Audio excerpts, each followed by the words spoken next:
Bir marta payg'ambarimiz shunday deganlar: Allohning shunday bir ismi bor.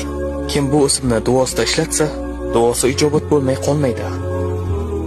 Bir kuni Anas roziyallohu anhu shunday dedilar: Men payg'ambarimiz sollallohu alayhi vasallam bilan masjidda o'tirganimizda bir kishi namozni tugatdi va yana ruku qildi. Keyin esa sajda qildi.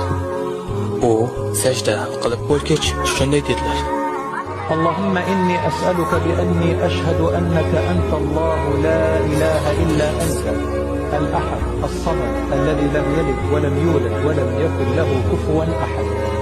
Va u Allohdan so'rashni davom etdi. Payg'ambarimiz o'girildi va u kishiga shunday dedilar: Sen Allohdan uning eng buyuk ismi bilan so'rading. Agarda kimdir Allohdan shu ism bilan iltijo qilsa, Alloh unga javob beradi. Agar kimdir shu ism bilan nimadir so'rasa, Alloh beradi. Alloh buni ikki xil yo'l bilan qiladi. Alloh javob beradi yoki o'sha narsani beradi.